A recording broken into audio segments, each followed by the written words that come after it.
Good afternoon and welcome.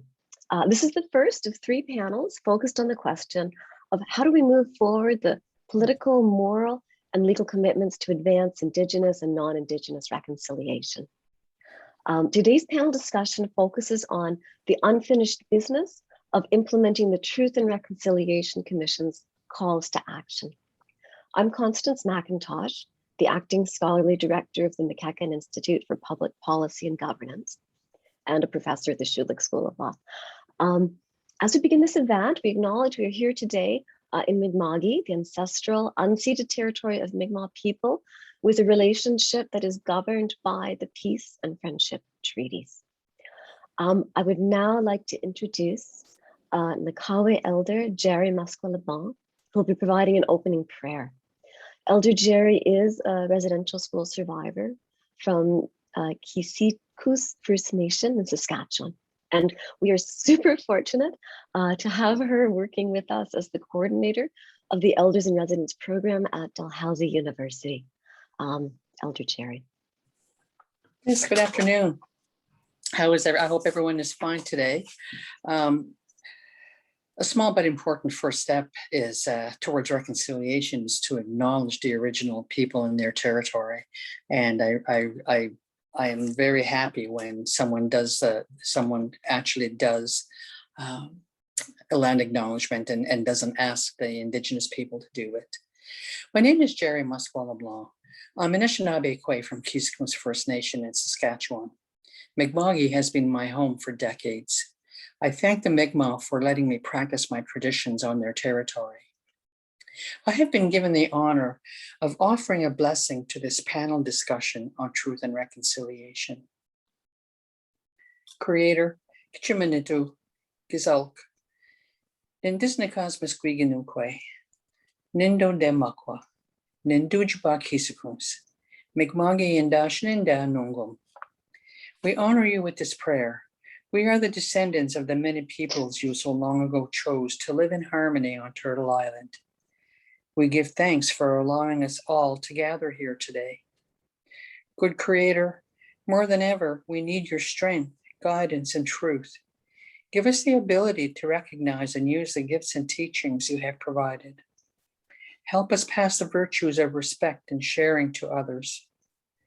We direct our attention to the life forces on Mother Earth. She has given birth to all animal creatures and to all plants that nourish us, and for this we give thanks. We ask that you help those who are experiencing difficulty and conflict in their lives find peace and comfort.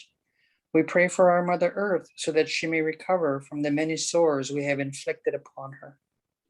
We pray for the good of our nations, our communities, our families, elders, leaders, and medicine people. Creator, we humbly ask for your help so that the treaties between nations be respected, protected, and honored as they were intended. For as long as the sun shines, the rivers flow, and the grass grows. Kichimanitu, we promise to work together so that all steps we take will become the path of peace for future generations. Waleliak, Aho, Tahoe, all my relations. Thank you very much.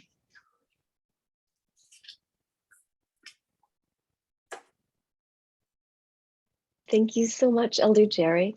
I'm just going to share a few words on context before turning things over to our amazing panelists.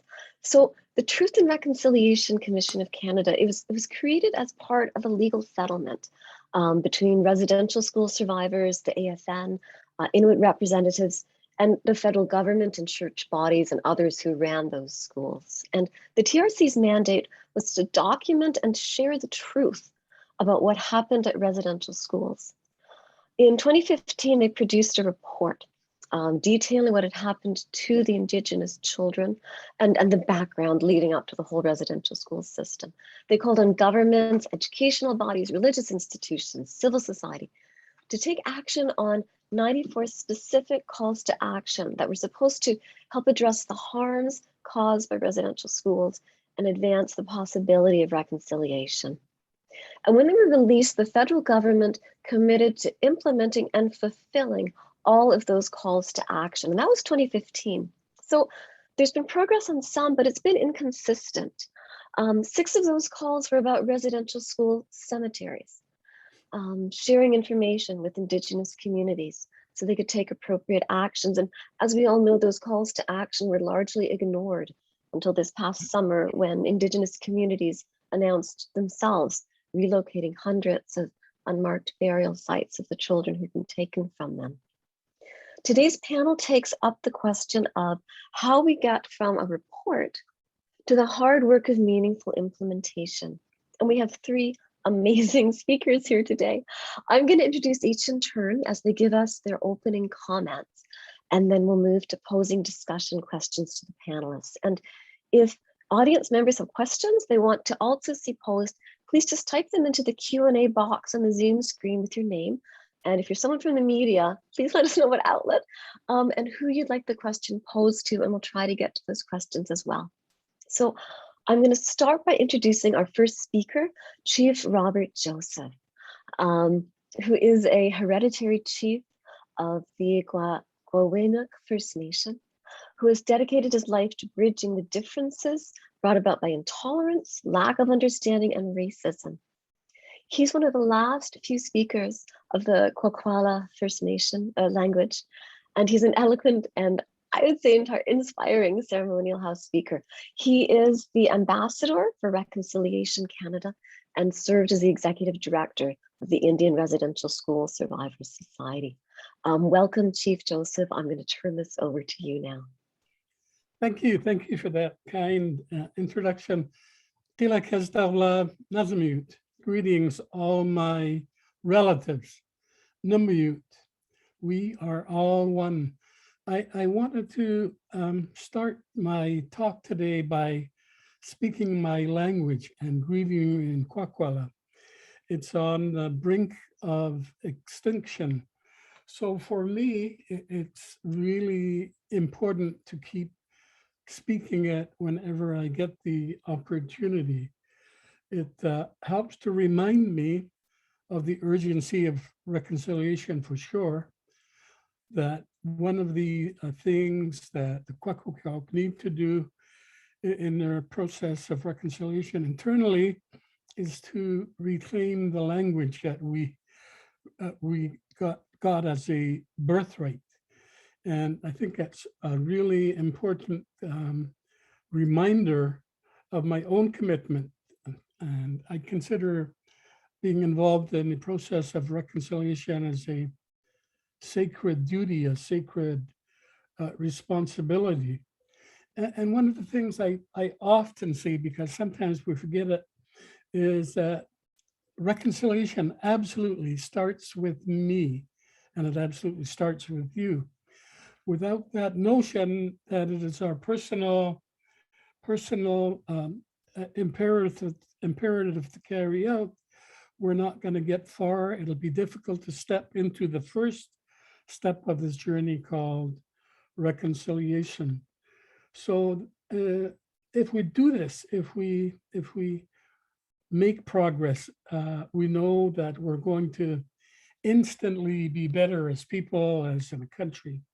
So it's important to think about your duty individually as a person who's going to contribute to reconciliation. I also want to acknowledge that I'm talking to you from the unceded territories of the Coast Salish people.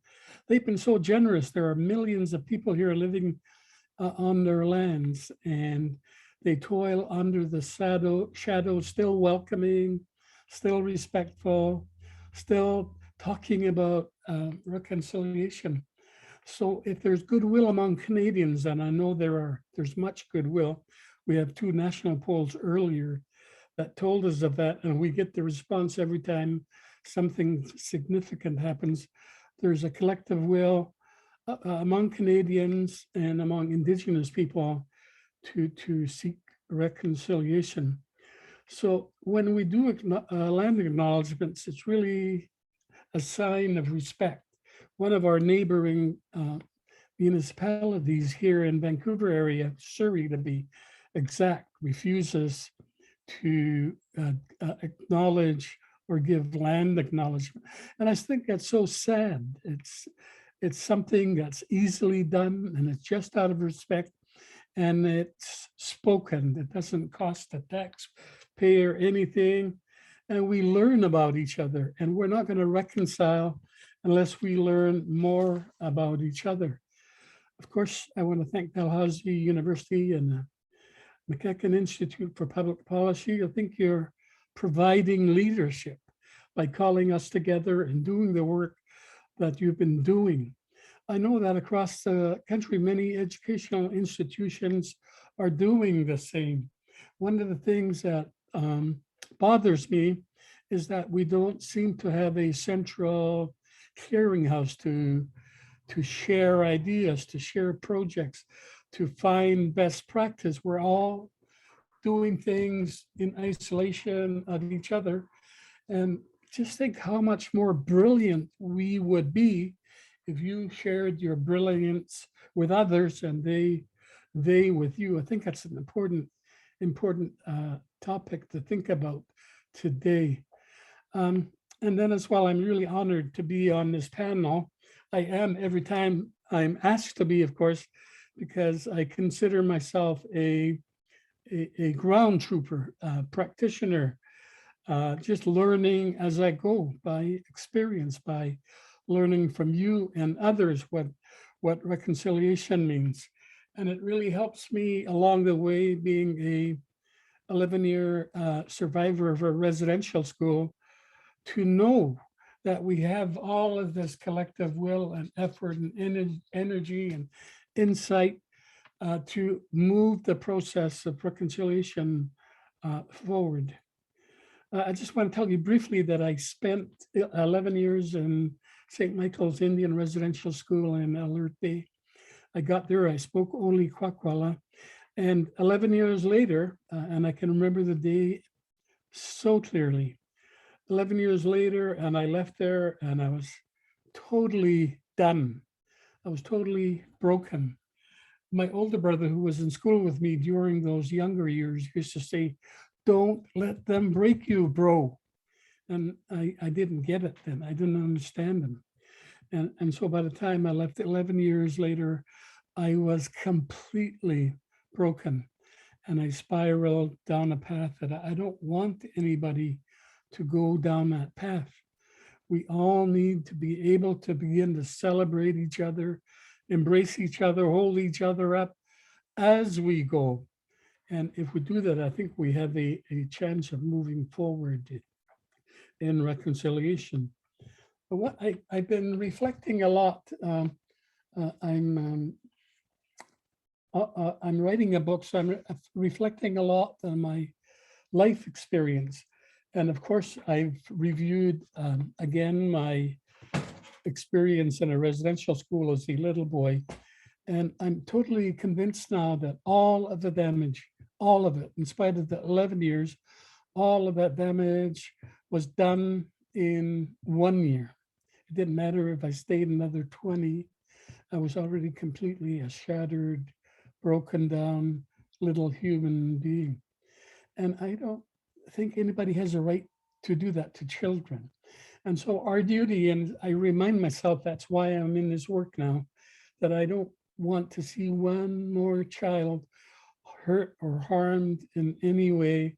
And that the only way we're going to make sure that happens is if we create a process of reconciliation between all of us that always calls us to our highest consciousness, to act out our best selves, to love ourselves and to be able to love others and encourage that reciprocal love from others.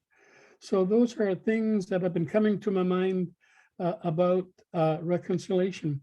One of the things I really want to share today, and I know that our context is in a broader context of implementation of 94 recommendations and action, but there's something that's really important that I believe we have to imbue in all our discussions around reconciliation, and that is around the idea that reconciliation is a core value. It should be a core value.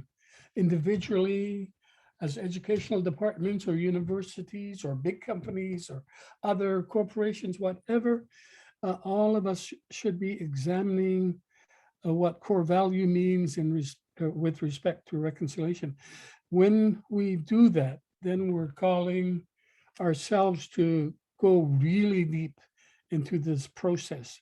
When we live and we breathe the idea and the spirit of reconciliation, you can be sure that as we move forward, there will be less and less and less harm. And so that needs some discussion on an individual, societal level, in addition to the 94 calls to action. I know that one day we will have resolved all of those 94 or most of those 94. But if we don't have a deep and serious discussion about who we are, what our relationships are, what we think of each other, we don't have dialogue that's deep and meaningful, the 94 are negotiations, and they ought to be more than negotiations. They ought to be more than conditions. They ought to be more than expectations. What we do is set the highest standard for ourselves as individuals, human beings, wanting a better world, especially for our children. So I think that's really important to consider. So if you decide that you're going to embrace that core value, then you add your own reconciliation action plan to that, so that as we develop the country, as we develop all of us, we individually are growing deeper into this process. I got a signal from Farrell that I've covered my 10 minutes.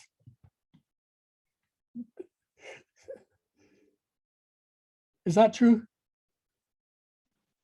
So I talked really fast to try to give you a few extra minutes. So keep going.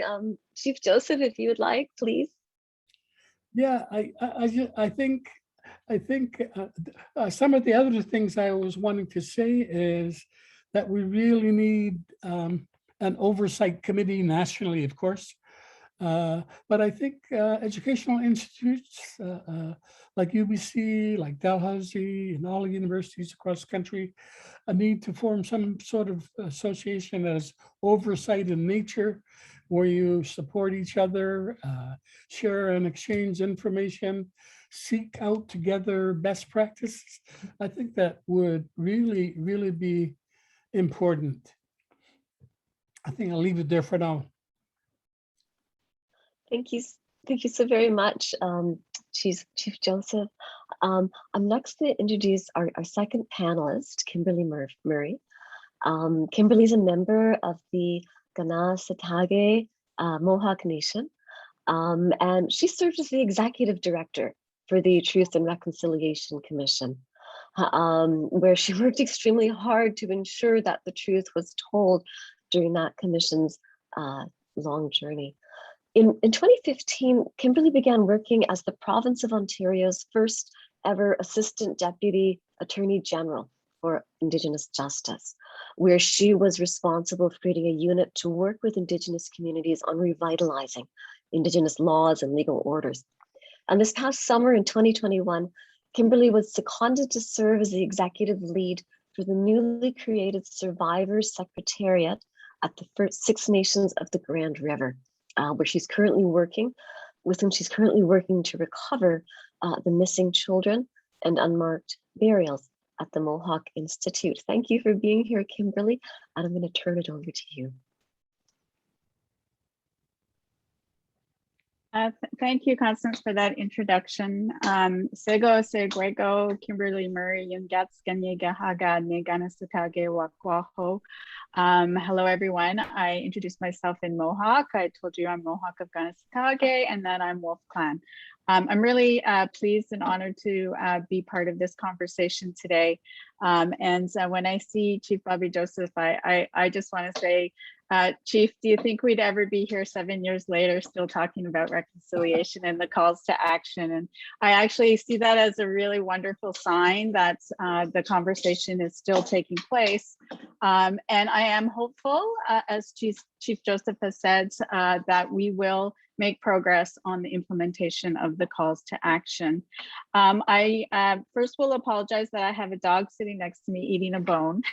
So if you hear some noise, that's what that is. It's better than her barking at us all. She's my friend and will not leave my side. So I want to also say thank you, Nawe, to Dalhousie for inviting me to participate on the panel. And I want to say, give a big thank you to Elder Jerry for the opening comments and the opening Thanksgiving. I really appreciate starting off in that good way. I am speaking from Toronto, which is the Dish with One Spoon Treaty Area, and I would like to acknowledge the territory that I am currently living and residing in. I do wish I was out there in Dalhousie in the beautiful territory that you're in. It's been a long time since I've been there. So when I think about reconciliation and the calls to action that the Truth and Reconciliation Commission issued, I like to tell people that it's really important to look at the context of the calls to action. You'll notice that they're situated in various sections of the report. And, a large number of the calls to action are in the volume that is about the legacy of Indian residential schools. And then we have the second portion of calls to action that are in the reconciliation volume about moving forward. And when I reflect back on those calls to action where they're situated in the reports, I often think about how many of the calls to action on the legacy volume are really about responding to colonial systems, whether that's the justice system, the health system, the education system, child welfare system. And it's a lot about what are the problems and realities that Indigenous people are facing in those colonial systems that have been created, and trying to come up with some resolution to correcting those problems in those systems. But when we look to the reconciliation volume, and this is, I'm a lawyer, so I spend a lot of time with the justice calls to action. When we look at the reconciliation volume calls to action, it's really about that revitalization, that going back to Indigenous ways, moving forward, not tinkering with the box, but moving forward and supporting Indigenous communities on revitalizing their ways of being, their ways of knowing. And so, my colleagues were joking with me not that long ago that, because I've been on this box idea for a while now. Chief Joseph, you've been talking about the book you're writing, and I've been told I should do like a TikTok or something about my mantra that I've been saying. It really came to light when I was working at the Ministry of the Attorney General. I kept going on these Zoom meetings with judges and crowns about what are we going to do? We got to think outside the box. Think outside the box. And I would say that, to me, the reconciliation and revitalization, the calls to action they're more than thinking outside the box. They're about getting rid of the box. So I've been trying to now, I'm like, I want people to think inside the circle. So yes, it's important that we take steps to correct and make the systems that currently impact Indigenous people's lives, that we are trapped in many of these systems. And until we can have Indigenous systems revitalized, we need to do something about those. But we need to do more. We need to think inside the circle. We need to support communities on their efforts to revitalize their own ways. And just recently, I was speaking to our police task force that's been brought together to do an investigation of deaths at the Mohawk Institute and to examine the grounds. Here we have a unique situation, just to give you an example, where we've brought 3 police services together. We've brought the Ontario Provincial Police, the Six Nations Police Service, and the Brantford Police Service. This is probably the largest policing task force that we've seen in Ontario ever. The idea that we want them to work with the Survivor Secretariat, that we want them to listen and take the lead and have it survivor-led, is kind of really hard for them to think about, to wrap their mind about, because they're so used to the way they've always done investigations. They're so used to what they're taught at police college. Oh, we can't do that. We don't want to jeopardize a potential future criminal prosecution. Oh, that's not the way the criminal code works, and things like that. We say, the survivors say, we don't want to jeopardize a potential criminal prosecution either. Why would you think we want to do that? And what makes you think that Haudenosaunee law or Indigenous law won't be upheld and followed by the court system? Because we will be there fighting for that. And that's about changing the box and thinking inside the circle. So so just to end my closing comments, I would say you need to do more than read the calls to action, because each volume that led to each individual call to action provides you the context. And I want to say this too. I've heard this before. Why are there no calls to action directed at police? Why aren't there calls to action directed at judges, or whatever industry that they don't see themselves reflected in that calls to action? Doesn't mean that you don't have that commitment to reconciliation. The commissioners spent their 5-6 years traveling the country, speaking to every board of directors, every editorial board of a newspaper, every industry, mining industry, every corporation, every university, and calling on them to take steps for reconciliation. And as Chief Bobby mentioned, there's that personal commitment that you have to make. And I always remember, and I've said this before when I've spoken, I always remember when one of the survivors at the national events spoke at the mic and said, reconciliation to me will be when my neighbor knows about what treaty area that they're living in. Reconciliation to me will be when my neighbor can pronounce my name and say good morning to me in my language. Those are personal commitments that you can make as an individual. And then when we get to the broader, what can you do in your professional life? I encourage everyone to work with survivors, to work with the community on that, because you don't know what you don't know.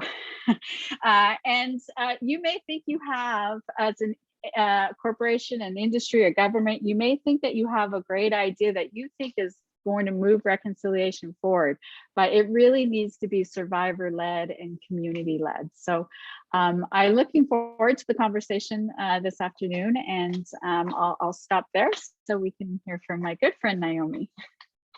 Naomi. Thank you so much, Kimberly. So next up is our third and final panelist for the opening comments, Naomi Metallic. Naomi is a member of the Listugush Mi'kmaq First Nation located in the Gaspé coast of Quebec.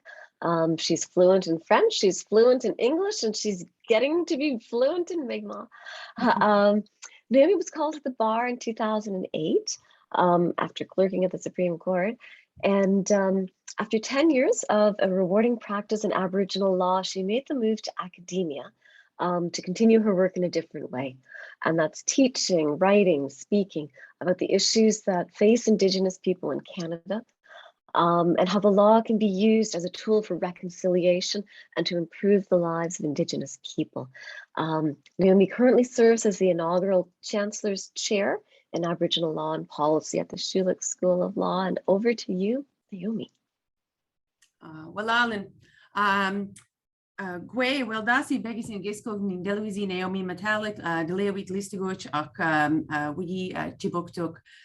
So also introducing myself in my own language, telling you that I am from the Listuguch Mi'kmaq First Nation, but am living here in Ikchibuktuk means big harbor in Mi'kmaq. So I have been in Halifax for the last several years. So before I get started, I just want to thank my wonderful colleague, Constance MacIntosh, for that warm welcome, but also all of her work and thoughtfulness in putting this series together. I think it's excellent. And thank you for all you do and always for your thoughtfulness. Thank you to Elder Jerry for that warm welcome and prayer. And Chief Joseph, thank you for your lovely words. I found them very moving. And Kim, brilliant as always. And I haven't really presented I didn't work on a really hard speech. I was kind of listening to you both and trying to sort of take that in. And I want to respond to a little bit of the things you said and bring that back to some of the things that I was asked to talk about, which is the UN Declaration. But first of all, just to Chief Joseph's comments about language and law. So my Mi'kmaq language, as Constance said, is something I've been learning for the past 3 or 4 years. And I've been loving this journey. And this journey has been happening at the same time that I came to the law school and made it a goal of mine, in addition to learning my language, but to learn more about Indigenous law and teach a course on Indigenous law. And I have warm colleagues at other institutions, particularly Hadley Friedland from the University of Alberta, who was so kind in sharing all of her knowledge and teachings that she's developed in the course that she developed. And it's all kind of happened in this beautiful way that I've been teaching this course for 3 years, teaching about how Indigenous languages, Indigenous stories, land-based learning can all influence and help in the development and revitalization of Indigenous laws. And it's been so soul nourishing. So it kind of goes to that point about the box and thinking out, thinking in the circle instead of the box. But my whole time in practice, although I worked all the time with Aboriginal people and working in Aboriginal law, it was mostly in sort of responding to colonial systems, which is something we just kind of have to do, and working to change it in good ways. But it's so liberating and wonderful to be able to think in the sphere of our Indigenous values and principles and traditions. And so anyway, I just wanted to speak about how heartwarming that is and how I really have come to appreciate that so much more in the last 3 or 4 years, particularly on my journey of learning both Mi'kmaq language and Mi'kmaq law.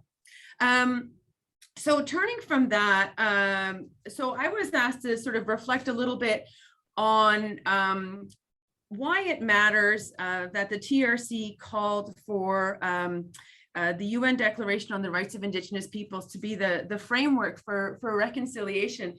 And one of Kim's last points really kind of drove home the point I think that I wanted to make. You know how she said there's 94 calls, and you think of, if those of you who've also studied the Royal Commission report on Aboriginal peoples, they had something like 460, and the TRC had less than 100. But something beautiful about the TRC's recommendations is almost like there's flowers and more trees kind of grow, or they're trees that branches grow out of. And so I think the UN Declaration is definitely one of those. So there's a few calls that talk about not only teaching people about the UN Declaration, but that it must be the framework for reconciliation. And there's so much in that core document that is about affirming Indigenous peoples' fundamental human rights that we are all entitled to across the world. By using that as the framework of reconciliation, it can lead to so much more. So it does directly talk about justice and security and safety and policing. So it's all there. It may not be direct on its face, but once you start unpacking the UN Declaration, all of those requirements are there. So just to say a little bit more about what I think the UN Declaration can do. I've written a little bit about this summer and have been giving a couple of talks around this. And I think especially the UN Declaration can kind of help us move out of what I feel has become we've been stuck in a little bit of a box, although we have, yes, as Kim has said, so we've been kind of stuck in this Section 35 sort of empty box. So we do have constitutional recognition of Aboriginal and treaty rights that was entrenched in the 1982 Canadian Constitution. And there has been certainly developments, court decisions since that time that have recognized Aboriginal and treaty rights. But in some ways, and the TRC said this, that the Section 35 as it's currently being interpreted is not achieving meaningful reconciliation. And they talked about what meaningful reconciliation is in the report as, about being about mutual respect and recognition. And it harkens to language of sort of nation to nation recognition. And, Section 35, so TRC is not the only one who felt this way, but various scholars have been critical of 35 for being very narrow. And governments have not really taken 35 forward in a proactive way. They've kind of left it to the courts to determine, and the courts in their sort of limited role have found some rights for certain, but in a fairly narrow sort of piece by piece way, piecemeal way. And so sort of some of the beauty of the UN Declaration is now that we can use this document in order to breathe new life into our Constitution, and that it should be a document through which we read Section 30, we read up Section 35. The UN Declaration has 24 preambular paragraphs, 46 articles, many of which have subsections that very comprehensively talk about the rights of Indigenous peoples and also the obligations of governments with respect to those rights. And we haven't had such a clear document in Canada to this point that has really set out those things.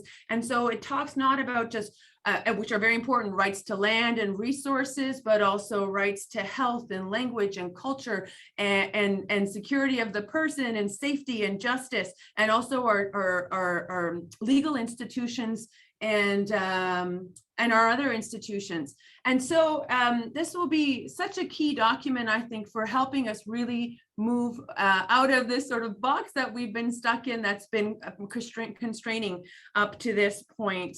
I think the last point I want to make too is just to another sort of point that I've made about the Declaration, and it goes to Kim's point as well, is not only will I think it breathe life into Section 35, I think that it will help strengthen our constitutional roots. And what I mean by that is we've got wonderful scholars in Canada like John Burroughs and Hadley Freeland and others who have written about how, Canada, if you see our Constitution as only the Constitution Act, the written ones, then you're missing out. It's a one-sided view of what our Constitution is, and that our Constitution includes the legal orders of the Indigenous nations of this place.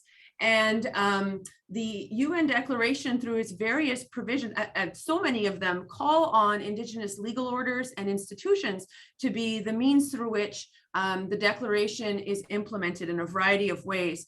So I think what this will also do too is, again, sort of strengthen our constitutional roots and do, as Kim was saying, really help us think outside of the colonial boxes that we've sort of been finding ourselves in. And the last point I'll make on this is that both the UN Declaration as well as the legislation that Canada passed this summer to implement it state very clearly that racist doctrines like the doctrine of discovery and the doctrine of terra nullius are morally unjustified and illegal and have no place in our legal system. And so that's really key to, I think, to breaking us out of some of the thinking that we've been in for a long time. And I think it's going to take a while to break people out of that thinking, but we're going to have to show people that a lot of our institutions are still built on these ideas that somehow the government of Canada or the Crown gained sovereignty just by simply arriving in this place without having to share resources or without having to share power. And that concept is a racist concept. And so I think these, the UN Declaration and these assertions that the doctrine of discovery and other doctrines are, racially are racist and are morally unjust and legally unjust are really keys to help move in that new direction of thinking inside the circle and not inside the box. So those are my comments. Thank you so much. Thank you, Naomi. So that was Fantastic. I'm going to move us now into a focused discussion period. And as mentioned, if time allows, we hope to have some audience-driven questions as well. So if you've got a question for a specific panelist, just type it into the Q&A box on the Zoom portal. Might not get to all of the questions, but thank you in advance. So the first question, and I'm going to ask all the panelists to speak to this question if they wish, starting with Chief Bobby Joseph, is given the experience that you are coming from, which calls to action do you think are showing the most promise for being realized in a way that transforms relationships? And, if you wish, why has the implementation of these calls to action been succeeding? So Chief Bobby Joseph, I'd like to put you on the spot first, please. Yeah, I think it's really important. Like the education piece of it all is so significant, because for some reason institutions like Dalhousie and others operate from open mind space that's more evident than in others spaces. So I think universities, educators in general, are working really hard from university to high school on down, and each in their own jurisdictions working hard to push forward initiatives that lend to creating fairness, sense of community, quality of life, and things like that. And so I think the education piece is admirable at this moment. The other part that's been really moving along and it's surprising that I always thought they had the least to do with Indigenous people, but municipalities, for some reason, in many places, are working hard, and yet there are still some, like Surrey that I mentioned, that don't even do the land acknowledgement, but they're all trying to find a way, believing that creating new relationships is the key to it all. And so they're all trying to find ways and means of having the dialogue that allows them to, at least at the front end, begin to know each other. And that's where it all begins. In a way, if you're going to reconcile, you're going to have to know each other.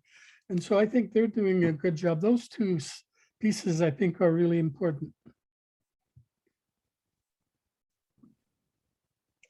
Thank you, Chief Joseph.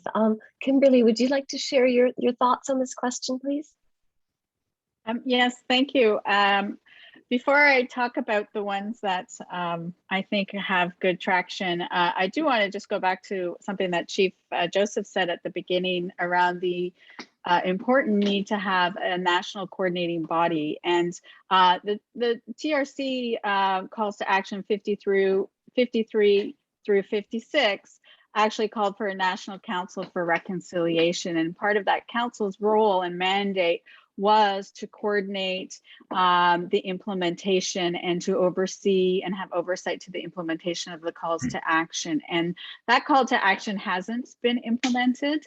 And I think it's a really important one to move forward with, because it requires provinces and institutions to report to the National Council on their progress on implementing the calls to action. But to pick up on where I think I've seen the most significant implementation, I agree that with Chief Bobby Joseph, that in the education field, we have seen significant progress.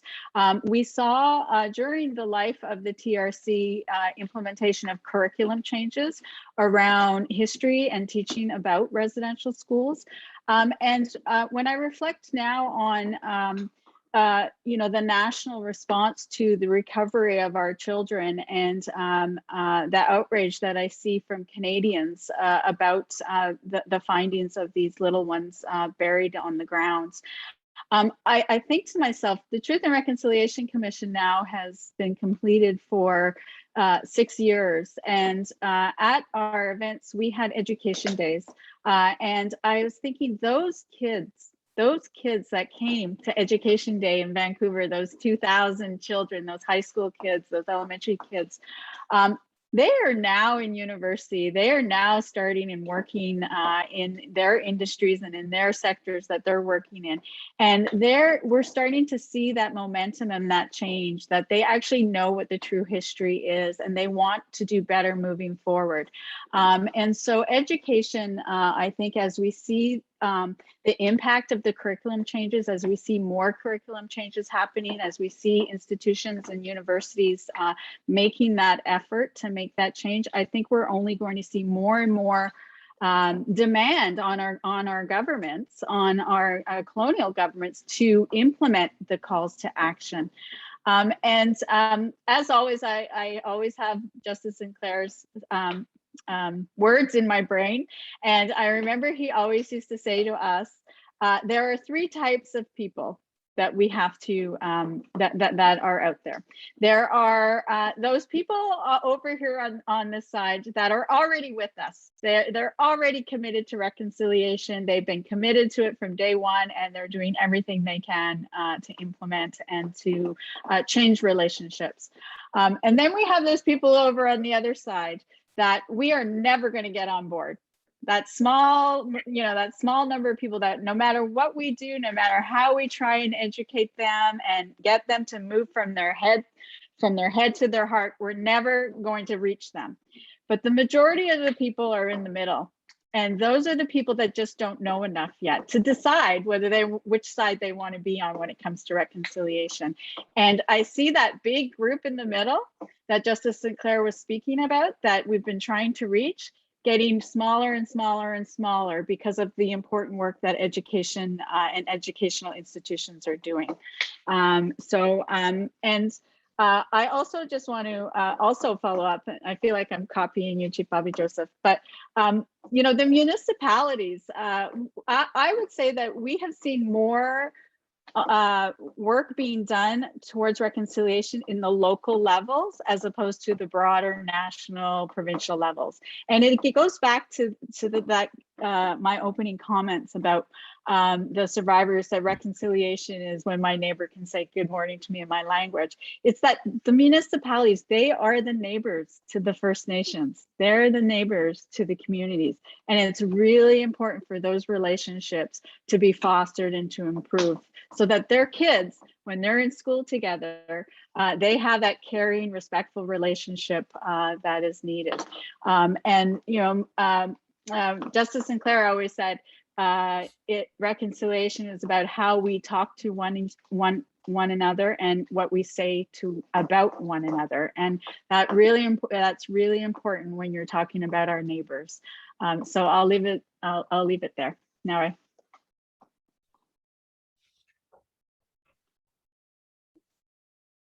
Thank you so much, Kimberly. Naomi, over to you, please. Yeah, so I would, I think on the education piece, I mean, I agree with both what Kim and Chief Joseph have definitely said. I mean, with education, as you know, Constance, we've been sort of trying to live this, right? And so at the law school, ever since I've arrived, and Constance has been at my side, and various other colleagues, including, the leadership of our school, the dean as well, in moving forward on trying to implement Call to Action 28.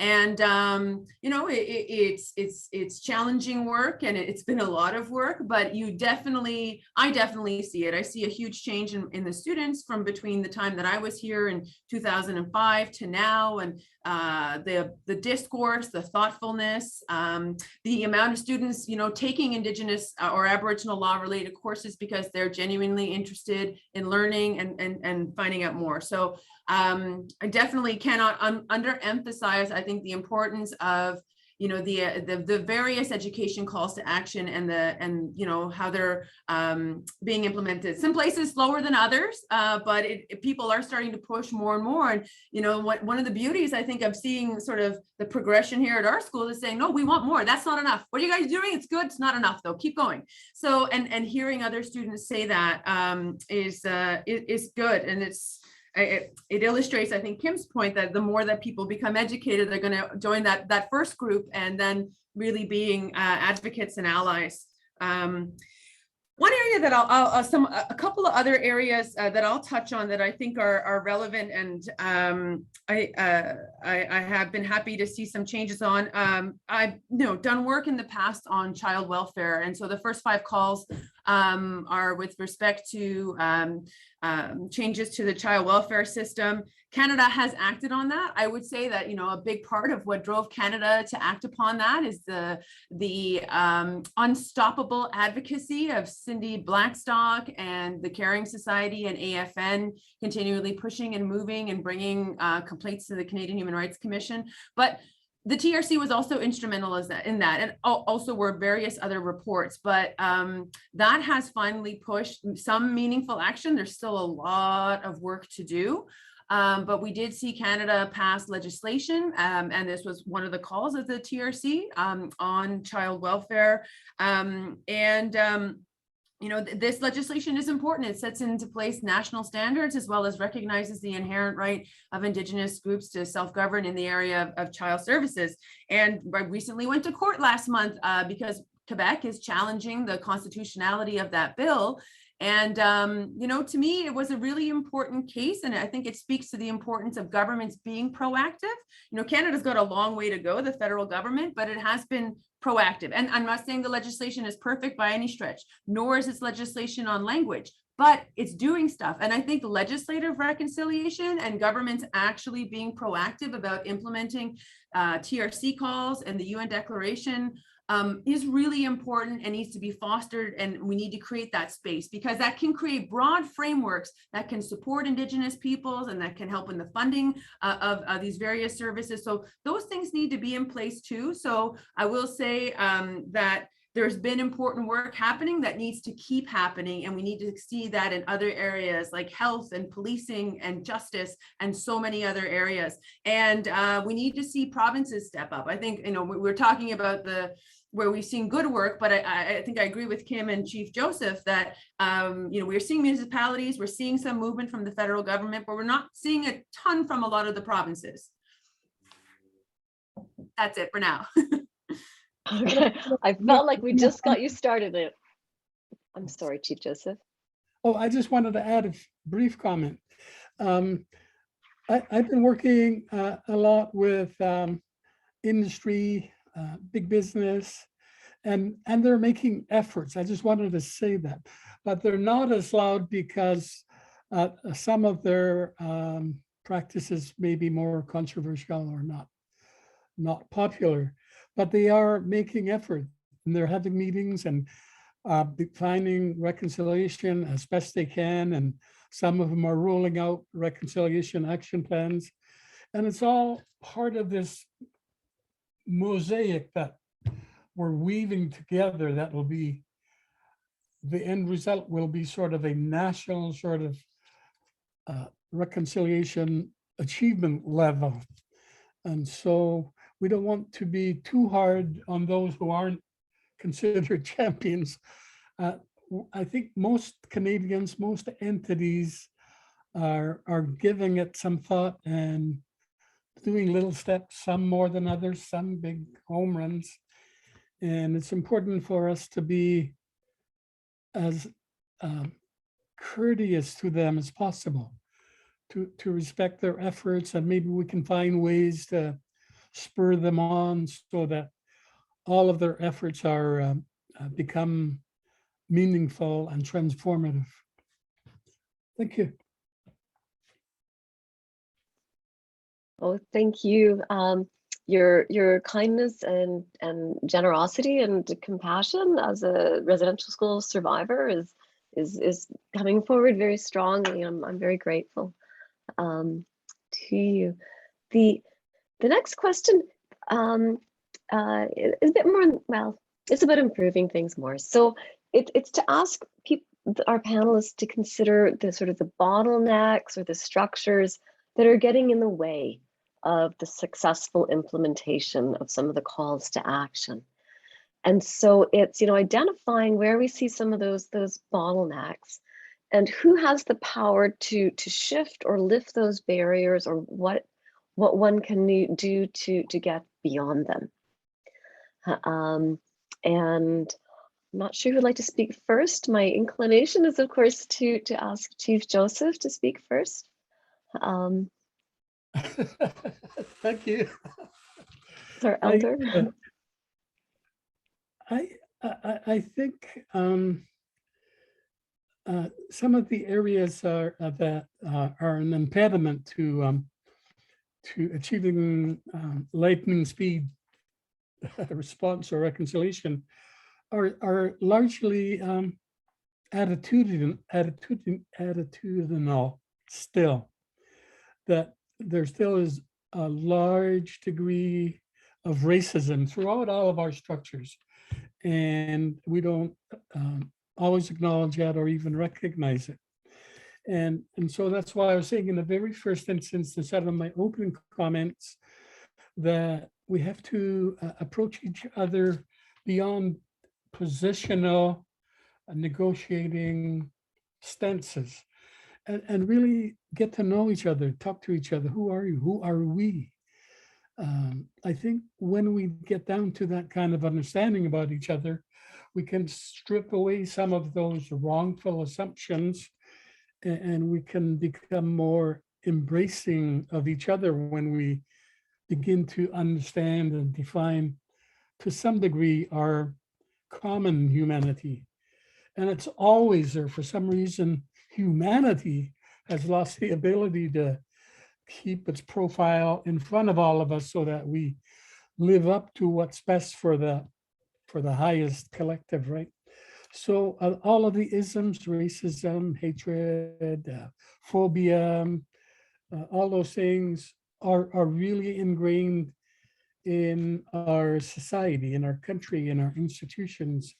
And the only way we're going to actually begin to get to addressing them is when we begin to know each other a little bit better, so that when Dalhousie University convenes people to talk about reconciliation, they spend a little bit of time just talking to each other, maybe talking about what's important. Maybe it's your newborn baby or whatever, but spending some time opening up the hearts and minds and allowing a little bit of space to say, my goodness, we all belong here. We're all human and we have so many things in common. And of course, some of the other things that are need to shift are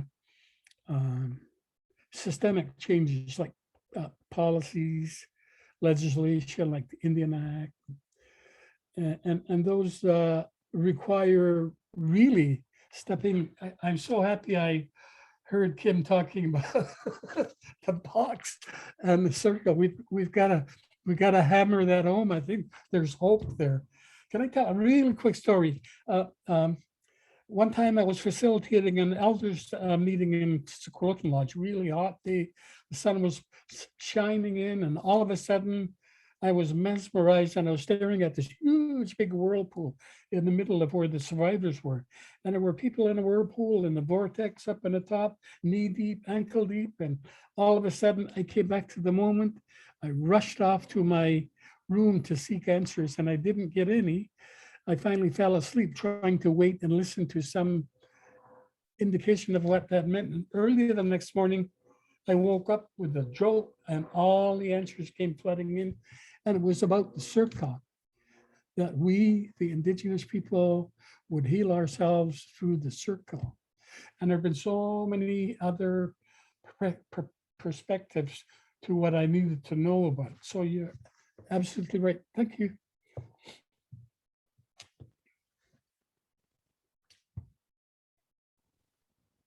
Thank you, Chief Bobby Joseph. Kimberly, can we have your views on these, our bottlenecks or the barriers to implementation and how to address them? Just a little question. So obviously I agree with and echo what Chief Bobby has said about racism. But I also you know, when I left the Truth and Reconciliation Commission, I went on to work in government for 5 years, 6 years.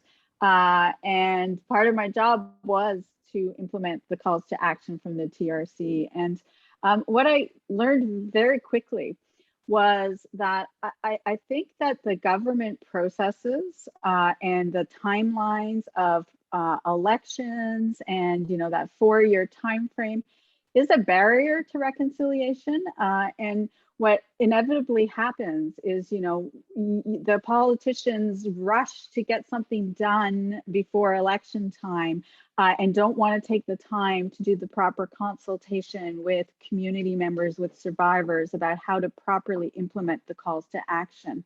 And, you know, it becomes about, and, you know, oh my gosh, I was just like, do I have to hear this word one more time? Where's the low hanging fruit? What are our quick wins? Well, you know, reconciliation is not a quick win.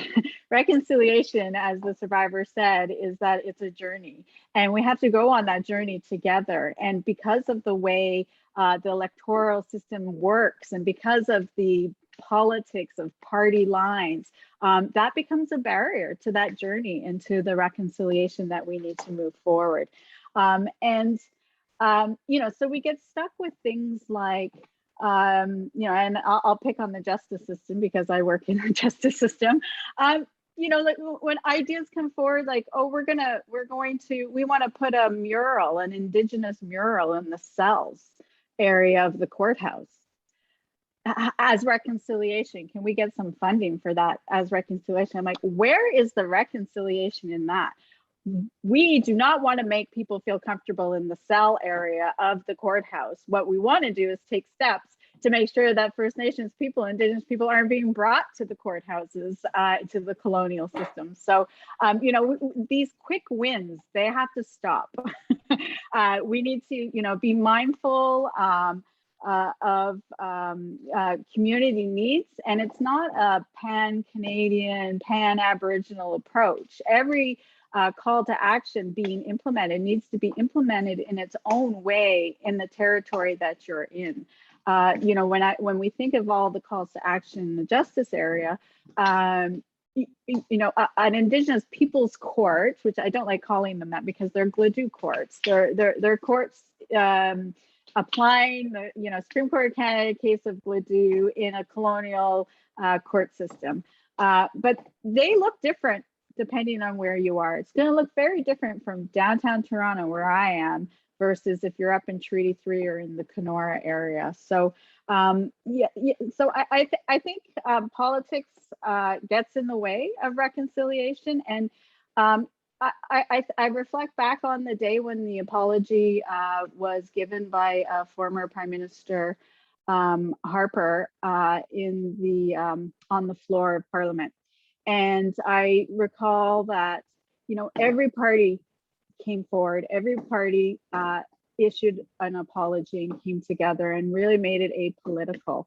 And how do we do that? How do we continue that when it comes to implementing the calls to action and not making it about what party is in power at any given time, and that we come together, not for your own personal benefit as a politician so you can get reelected, but because this is the right thing to do for everyone in Canada. This is the right thing to do to implement these calls to action. So yeah, so I see that as one of our biggest barriers, politics. That comment is so interesting, in part because it ties back into the call to action about an independent supervisory body, which has yet to come into being. Naomi, would you care to share your comments on some of the barriers that you've experienced or know of, Sure. and how to get over them? I will pick up from politics and move to law, and I think some of the legal barriers, but they overlap on the political for certain. From my perspective, I think that one of the big ones, and is actually how we, in terms of government accountability. So I'm very big on this, and you know, even our constitutional structure at times has allowed for governments to say it's the other one's responsibility in order to take meaningful, proactive action to further the well-being of Indigenous communities. So we've seen this in so many areas. Child welfare, but numerous others, sort of governments having this sort of hot potato debate. No, they're not my responsibility, it's your responsibility, and so on and so forth. And sometimes we, you know, with child welfare to a certain extent, you know, the tribunal, Canadian Human Rights Tribunal was fairly clear that it was Canada's responsibility. But there's so many areas where those kind of debates happen. And often they happen in the context of fiscal responsibility and governments atoning for, you know, the mistakes of the past, doing better. But there's a fiscal component to it, and the funding component. And you know, coming back to Chief Joseph's comments, there's a lot the racism around fiscal issues and the actual history of land dispossession and dispossession from resources, and these beliefs that Indigenous people get everything for free and all of this, you know, those are really big issues that need to be unpacked. I was part of, and I'm going to give a little shout out to the resource that was produced by the Yellowhead Institute called Cashback, which really tries to address some of the stereotypical thinking around the fiscal relationship and really lay bare the past problems, but also the contemporary real issues that continue to happen in the fiscal area. And so we have lived and continue to be in a system, and it kind of goes back to Kim's comments too about this idea of low-hanging fruit, government not actually kind of being in for the bigger haul. They have a pot of money and they're going to use it for the easiest, you know, thing that they can think of, rather than like really addressing, you know, systemic, you know, years and years of systemic underfunding in housing and social assistance and in justice services, you name it. So, you know, that really has to be looked at. And I'm going to quote Cindy Blackstock, who, you know, I think has a really important quote that I often use, which is that discrimination means when governments don't think that you're worth the money. But I think that's a big part of the issue, and also just people not understanding and having a really skewed understanding of fiscal relations and how Indigenous people have been historically marginalized from their economies, from their lands, and also even how the current system continues to discriminate and underfund in really, really problematic ways, all which I would say rise to the level of human rights abuses on a daily basis. So I think, to me, that's probably the biggest issue, that and government accountability in this area. So the Human Rights Commission, the Canadian Human Rights Commission, helped bring that one piece to light, given child welfare, but it exists in so many other areas. And I completely agree that there needs to be some sort of oversight body. The MMIW report actually called for a human rights and Indigenous rights, a specific commission, an ombuds, and a tribunal whose sole function would be to address human rights complaints. Because we do need something that is more accessible and workable than the current court system. It's just too slow and too long and too expensive for Indigenous people to get real justice as it relates to their relationship with the Crown. So that is one big piece of it. I mean, we've already talked about the recognition of Indigenous, revitalization of Indigenous laws and jurisdiction, but I wanted to add that further piece. Thanks. Okay, wow, that was a whirlwind. Thank you so much. A third question, and I'm actually with deference, Chief Joseph, I'm going to ask Naomi to speak to it first, because I know that she's got a very hard cutoff line. And this question is, and to some extent people have spoken to this already, but what actions would you like to see citizens at large, so Indigenous and non-Indigenous citizens, from students to parents, doing individually or hand in hand, to support and accelerate these community and governmental movements, either to realize, you know, a specific call to action that you've really got your eye on, or alternately all of them. All right, thank you so much. And sorry for jumping the queue, guys. I got to teach at 1:15, so I'm going to keep it short. And then, yeah, I got to go get set up for teaching.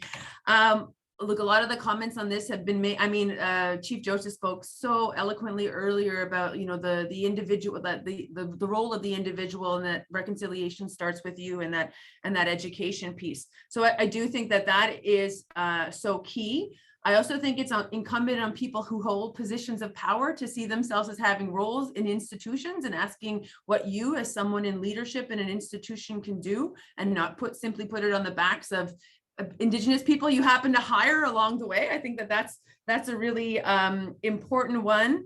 And I think seeing ourselves, my husband always complains that, you know, people are less politically engaged because we don't teach civics anymore in elementary school or in secondary school, but seeing ourselves as engaged citizens who are, you know, do direct the government, right? And there are people who are engaged citizens, but often we see ourselves as fairly a far distance from that process. But you know, I think the individual, beyond educating themselves, trying to do what they can in their own space, whatever that may be, in their personal space or their professional space, doing what they can. There's also the pushing on government, you know, and demanding it be more than, you know, the little low-hanging fruit. You know, I mean, sometimes some of those things are good things, like land acknowledgements and such, and flying flags, but there's got to be a lot more along the lines that we were talking about, creating space, frameworks and mechanisms, including legislation that allow for the exercise of space, that allow for exercise of jurisdiction, which is adequately funded, and that's in accordance with the UN Declaration. And yeah, so pushing on governments to do those things, and yeah, demanding that they do that. So I will leave those there as my comments. Thanks, Constance. Thank you, everyone. Wilala, Naomi, thank you. Chief Bobby Joseph, I'd like to give you the last word on this question, if you're comfortable with that. And so I'd like to ask Kimberly if you could speak next. Certainly. I think that everyone needs to come to this work of reconciliation with recognizing their own settler privilege and what that means, and how to utilize that privilege to further reconciliation. I also, you know, I'm mindful, again, I'm going to pick on the justice system. I'm mindful of Ogichida Francis Kavanagh, the Grand Chief of Treaty 3, up in Kenora in Ontario, often says, you know, our people are an industry. And so what does he mean by that, and why is he saying that? And he's talking about the justice system. If we were actually to implement the calls to action in relation to the justice system, we would not have a court, we would not have a jail, we would not have Indigenous people appearing before white judges, being prosecuted by white crowns, being represented by white duty counsel, because they would all be out of work. And so really checking your bias around what does it mean to implement this call to action. And people are so used to holding on to their privilege, holding on to their space in the industry that they work in, holding on to that institutional structure. And, you know, they need to understand that, like I always say, you know, when I took my job at the government, at the province of Ontario, I said, you know, I'll have completed my job when we don't need this job anymore. Indigenous is at the Ministry of the Attorney General. And so everyone should sort of approach that. If we really want and are committed to reconciliation and to that respectful relationships and to recognizing and implementing revitalization of Indigenous laws and ways, then you're okay with your job changing a little bit because you're no longer putting First Nations people in jail, and you're supporting communities in implementing their own justice systems and their own laws. I would also say, I think we have to be really careful that we don't have sort of tokenism in the implementation of the calls to action. You know, we've seen lots of corporations and institutions creating one position in their organization, and that's a lot of weight to put on one Indigenous person to carry that weight of implementing reconciliation on their own in a settler institution. I think the better practice is sort of that cluster hiring, creating whole divisions and units, and with proper mechanisms for working in partnership with your neighboring First Nations on implementing the calls to action, and not putting that tremendous burden on one individual who can't and doesn't speak for every single First Nations person or Indigenous person in the region that they're working in. So I also just want to pick up quickly on something that Naomi had said around demanding that we do better. And just to give an example of something that we've done at the Survivor Secretariat on the search of the Mohawk Institute. I had said at the beginning that we had put this police task force together because the survivors, really wanted the powers of police, the powers that police have to do this proper death investigation, because they said, if this was burial grounds found in a private white school, we would have police all over those grounds searching. But because of the mistrust in the history of police, it was really important to the survivors that we put an oversight on the police task force. So we have our cultural monitors to monitor the police and the work that they're doing to make sure that it complies with Indigenous culture. And we have an Indigenous human rights monitor who's monitoring that work. And her mandate is to ensure that the police comply with the United Nations Declaration of the Rights of Indigenous People and comply with human rights, because as the survivors have said to the police, we did not have human rights when we were in residential school. And it's time that our human rights are complied with. So that was something that the survivors themselves demanded of the colonial institutions that are coming in to work with them. We're grateful the police have agreed to that oversight and have welcomed it. And so more to come on whether it works at the end of the work that we're doing. But thank you for allowing me to share my thoughts. Naomi. Well, thank you so much, Kim. And it was very rich hearing the connection to the work that the Six Nations are themselves, undertaking. Chief Bobby Joseph, could I ask for your comments on this question? I feel like you take a very personal approach to reconciliation. And so, your thoughts on actions for citizens at large, individually or hand in hand. Thank you. I'm really grateful to have been on this panel today and heard my co-panelists. I feel so good to hear all of the brilliant ideas they have, and then all of you, of course, on the Zoom, who care enough to have spent some time with us in this discussion. I want to acknowledge the three commissioners of Canada's Truth and Reconciliation Commission. They were just absolutely brilliant. I know we hiccuped and we had three commissioners before them, and the three latter ones stepped in, and I don't think they could have done a better job than the one they've done. We've been called to order as Canadians now to consider our relationships with each other. And it's very clear, very direct, very specific. There are 94 calls to action that can engage most Canadians if all Canadians wanted to. So I really want to acknowledge and thank those commissioners for that great job that they did. And all of the calls to action are important. They all serve one to each other, and that the completion of all of them will be subject to how we implement those that can be implemented sooner rather than later, and how other things unfold.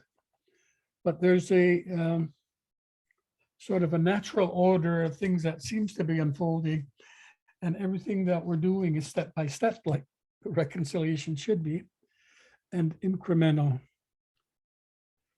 And I keep reinforcing the idea that all of us have a responsibility, of course, every Canadian, every Indigenous person, and other persons.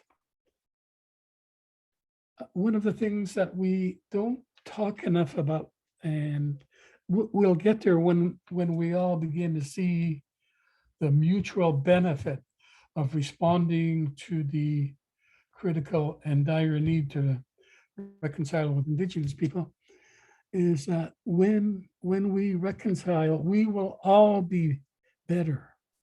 This country will be better, its citizens will be better. Our children especially will be better. And so when I think about blue sky, and I think about what it looks like down the road, and who knows how far down the road, when we thought for a moment or so that we found some perfection somewhere, even though it's elusive and it's moving all the time, and it's our responsibility to constantly chase perfection, I think we have to remind ourselves that it's a high human value. That's why I keep calling it core value. And that all of us need to embrace it individually, in our education systems, in our courts, laws, everywhere. And we will move when we can in those different areas, and they won't always be in unison, but we'll be moving. And I think that's another part of reconciliation that needs to be acknowledged, that reconciliation in this moment is happening. You and I talking is a step, is an incremental shift of consciousness and an increasing of a desire to be and to do better. And one of the things I want to point out one more time is a need for us beyond the consideration of specifics like the 94 and anything else that we need to negotiate, that we find some room in this entire process to just talk to each other, to deepen the relationship between each other, look each other in the eye, hear each other differently, and break down all of those divisions, walls, isms that exist. And so I think we should be very proud already of ourselves that we've been in this circle now for a few years, this reconciliation circle. And somehow we need, while yet to be visionary and bold and courageous, to be patient, to be understanding, to stay with the course. And I think this discussion this morning has been really helpful to me. It reminds me, even though I just play a small part in all of this, that I just got to stay and I got to believe and keep doing what we're doing. So I want to congratulate everybody again who's been on this Zoom, to Dalhousie, Kim, I forget the other young ladies. They're so good, these panelists, for being here today with all of us. Kila Kesla, thank you. Thank you so much, Chief Joseph. I'm afraid this is all the time we have for this event. I'd like to thank our speakers once again for being with us today and for their thoughtful comments and amazing personal insights, precise insights into these implementation issues. To everybody watching, thank you for joining us. This will be a video recording of the panel on the McEachern Institute's YouTube channel and website. Next week's panel is on implementing the United Nations Declaration on the Rights of Indigenous Peoples, UNDRIP. And it'll be featuring Mi'kmaq Chair in Indigenous Governance, Pam Palmater, the leading Métis scholar on UNDRIP, Brenda Gunn, and the independent Senator Brent Cotter, who sits on the Standing Committee on Constitutional Affairs and who worked as the Deputy Minister of Justice and Attorney General for Saskatchewan. That's going to be next Wednesday at noon, and you can register on our website. And so, Thank you, and everyone, please take care.